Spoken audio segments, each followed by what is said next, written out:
Saat Bapak membuka laci meja kayu tua di kamar lamaku, dunia seolah runtuh di depan mataku.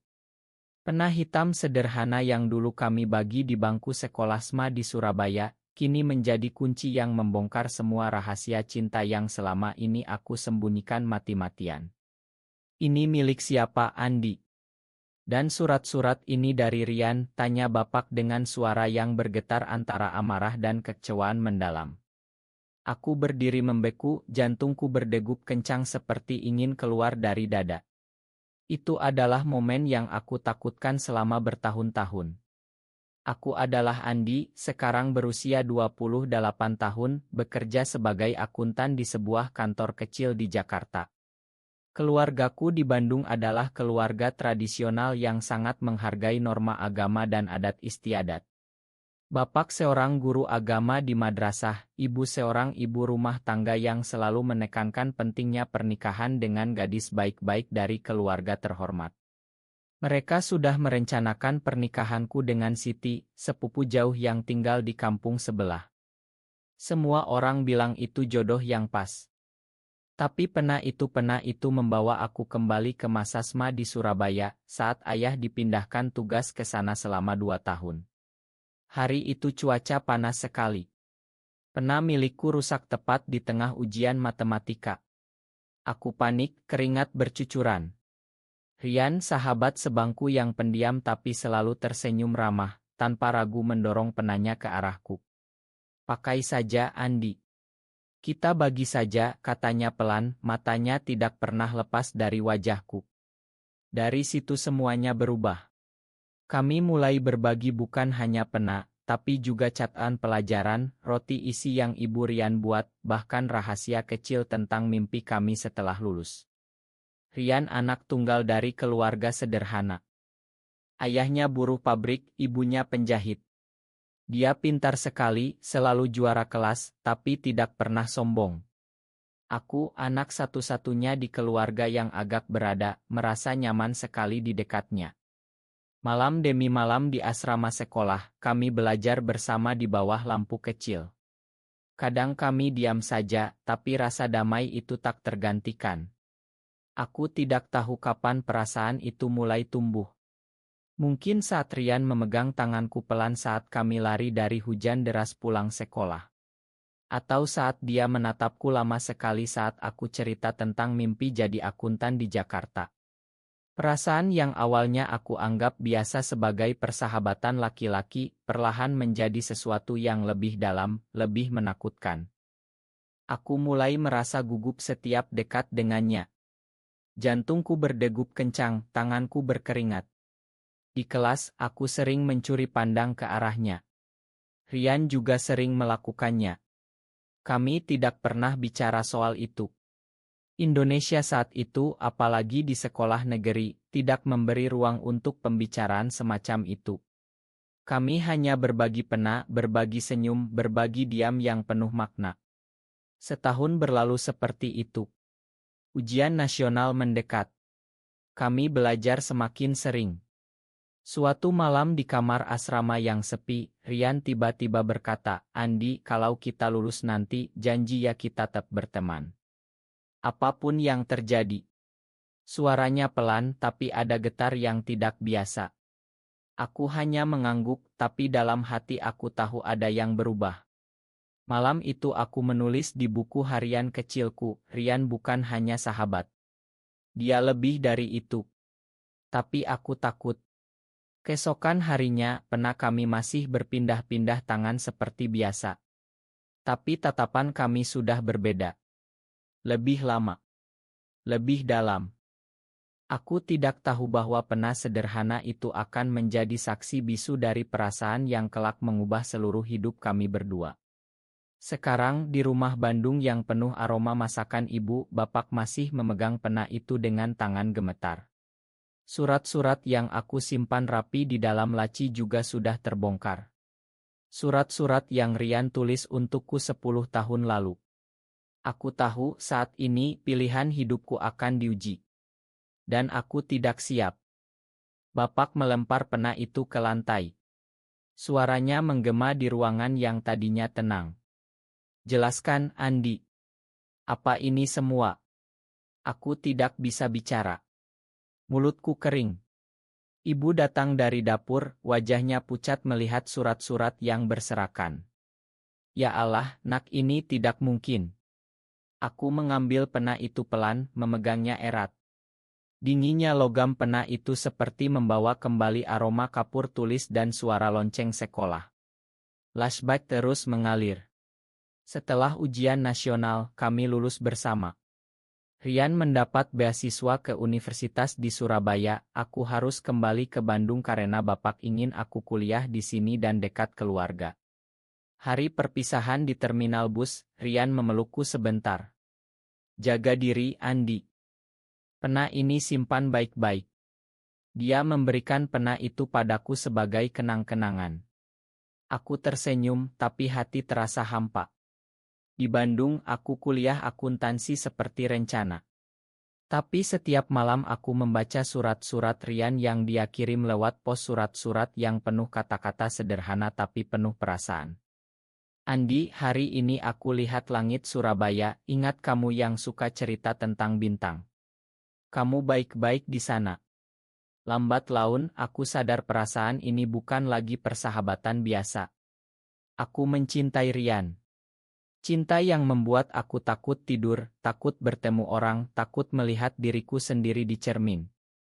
Di kampus, aku berteman dengan banyak orang, tapi tidak ada yang bisa menggantikan Rian. Aku mulai menjauhi teman-teman cewek yang mendekat. Bapak dan ibu mulai curiga. Andi, kapan kamu bawa pacar pulang? Tanya ibu setiap akhir pekan. Aku selalu jawab, belum siap, Bu. Tahun ketiga kuliah, Rian lulus lebih dulu dan mendapat kerja di perusahaan IT di Jakarta. Dia kirim pesan, Andi, aku di Jakarta sekarang. Ketemu yuk. Aku pergi ke Jakarta dengan alasan mencari kerja magang. Pertemuan pertama setelah 3 tahun itu seperti mimpi. Rian lebih tinggi, lebih dewasa, tapi senyumnya masih sama. Kami makan di warung soto dekat stasiun. Dia mengeluarkan pena yang sama dari kantongnya. Aku masih simpan yang satunya, Andi. Kamu masih punya yang ini? Aku mengangguk. Malam itu, di kamar hotel murah, Rian memegang tanganku. Andi, aku tidak bisa bohong lagi. Aku cinta sama kamu. Bukan sebagai sahabat. Dunia berhenti. Aku menangis. Kami berpelukan lama sekali. Itu adalah malam pertama kami mengakui perasaan yang selama ini kami sembunyikan. Tapi Jakarta bukan Surabaya kecil. Di sini ada mata-mata, ada keluarga, ada masyarakat yang tidak akan menerima. Kami memutuskan untuk menyembunyikan semuanya. Bertemu diam-diam di kai kecil, kirim pesan dengan kode, bertukar surat lagi seperti dulu. 2 tahun berlalu seperti itu. Aku lulus dan kerja di Jakarta. Rian naik jabatan. Kami bahagia dalam diam, tapi diam itu mulai terasa berat. Bapak sering telepon, kapan pulang, Andi? Siti sudah nunggu. Aku mulai merasa terjepit. Suatu hari Rian bilang, Andi, mungkin kita harus berhenti. Keluargamu tidak akan pernah terima. Aku marah. Kamu mau menyerah begitu saja? Malam itu kami bertengkar hebat. Rian pergi tanpa kata. Dan pena itu aku simpan lagi di laci bersama surat-surat terakhirnya. Sekarang di rumah Bandung, bapak masih menunggu jawaban. Aku mengambil surat pertama yang Rian tulis 10 tahun lalu. Kata-katanya masih jelas, Andi, pena ini milik kita berdua. Seperti hati kita. Air mataku jatuh. Aku tahu saatnya menghadapi semuanya. Ibu memelukku erat sambil menangis. Nak, ini dosa besar. Kita harus ke Ustadz besok. Bapak diam saja, wajahnya seperti batu. Malam itu aku tidak tidur. Aku duduk di teras rumah, memegang pena itu, mengingat semua momen yang membuat aku jadi diriku sekarang. Setelah pertengkaran dengan Rian 2 tahun lalu, aku mencoba melupakan. Aku kembali ke Bandung bekerja di kantor kecil ayah teman. Aku bahkan mulai dekat dengan Siti. Bukan cinta, tapi kewajiban. Keluarga bahagia melihat itu. Tapi setiap malam, aku masih membaca surat Rian. Rian pindah ke Surabaya lagi, katanya. Tidak ada kabar selama setahun. Sampai kemarin, paket kecil datang ke alamat lama di Bandung. Pena dan surat baru dari Rian. Surat itu pendek, Andi, aku kembali ke Jakarta minggu depan. Pena ini masih milik kita. Kalau kamu masih mau, temui aku di tempat dulu. Aku tahu itu sinyal. Tapi sekarang Bapak sudah tahu. Pagi harinya, Bapak memanggil seluruh keluarga besar. Paman, bibi, semua datang. Mereka bicara panjang lebar tentang agama, tentang malu, tentang masa depanku. Kamu harus menikah dengan Siti bulan depan. Ini satu-satunya cara membersihkan nama keluarga. Aku mendengarkan semua itu seperti mimpi buruk. Di dalam hati aku bertanya-tanya, apakah aku pengecut kalau lari? Aku ingat Rian yang dulu bilang, kita lahir di negara ini, Andi. Kita harus kuat. Malam itu aku kabur ke Jakarta naik kereta malam. Aku temui Rian di kai kecil dekat kantor lamanya. Dia sudah menunggu.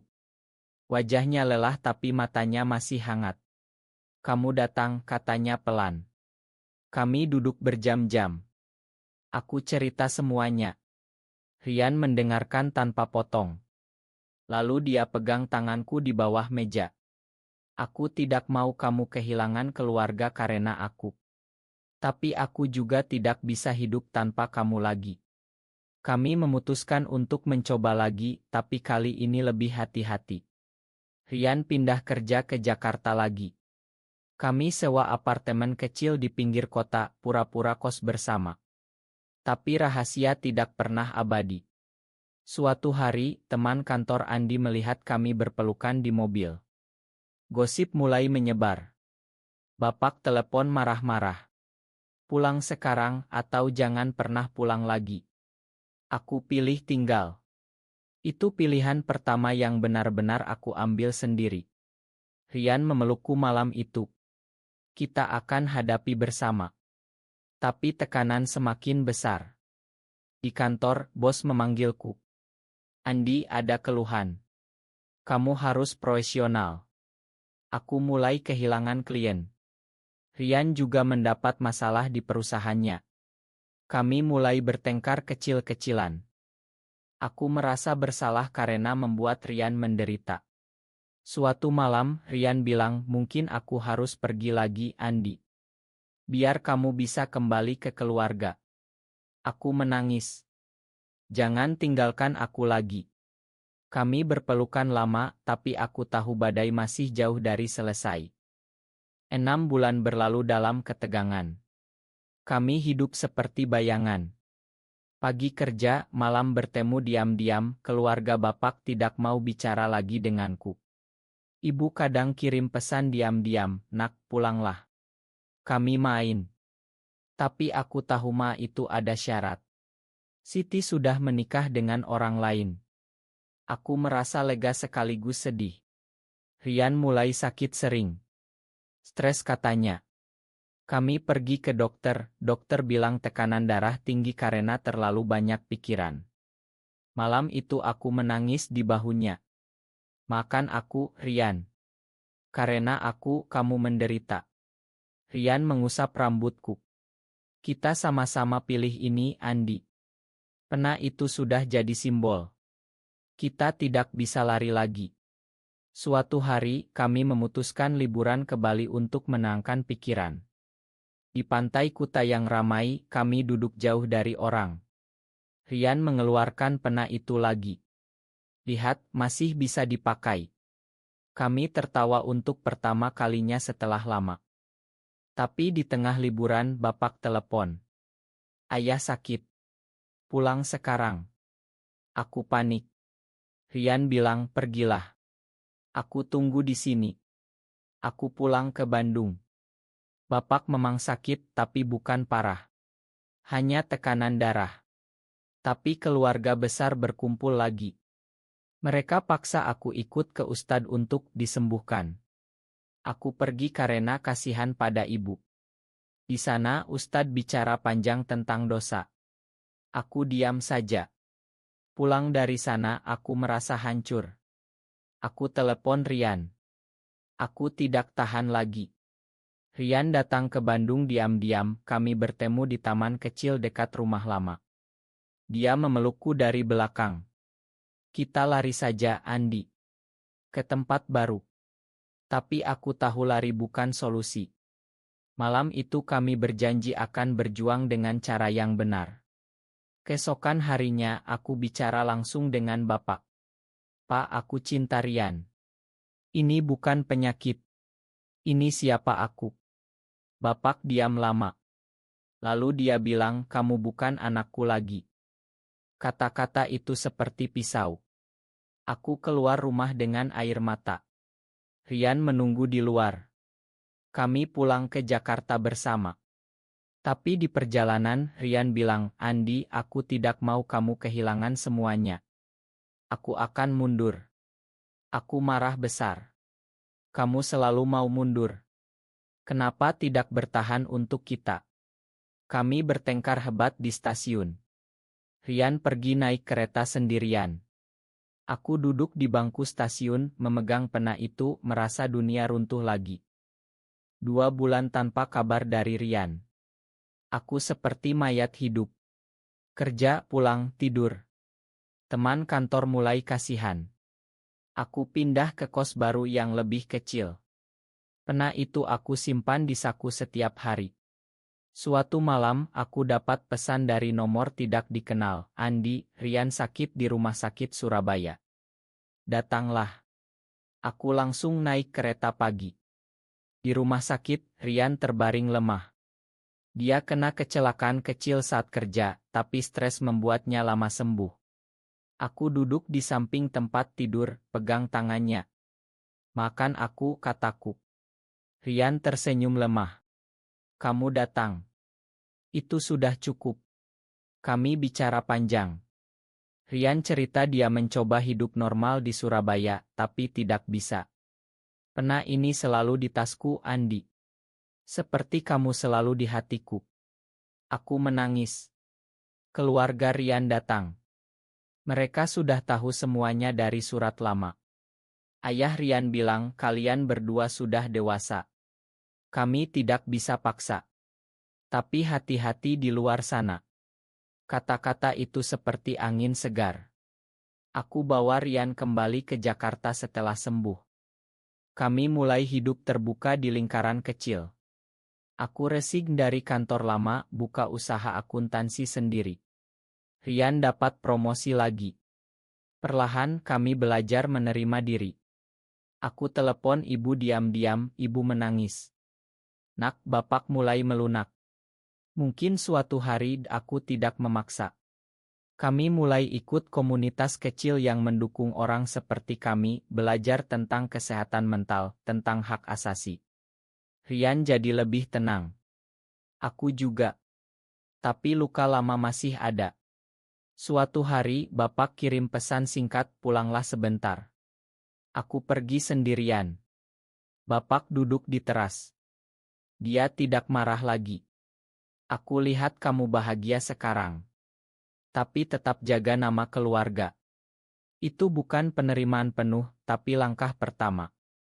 Aku pulang ke Jakarta dengan hati lebih ringan. Rian menunggu di bandara. Kami peluk lama. Kita sudah jauh, Andi. Ya, kami sudah jauh.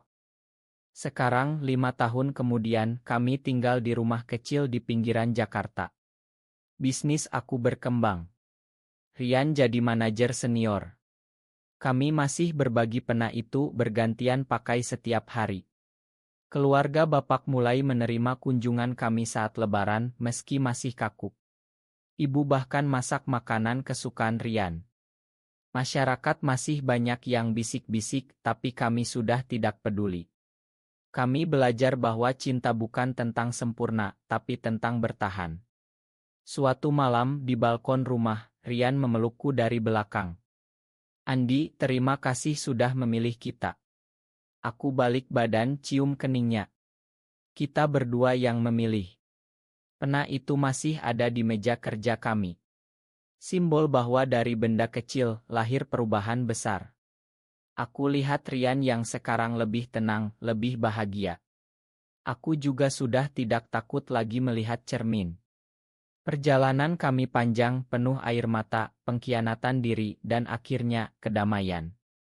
Tapi pertanyaan itu masih menggantung, benarkah mengikuti hati selalu benar meski harus melawan keluarga dan masyarakat, atau kejujuran diri adalah satu-satunya jalan yang layak dijalani? Benar atau salah?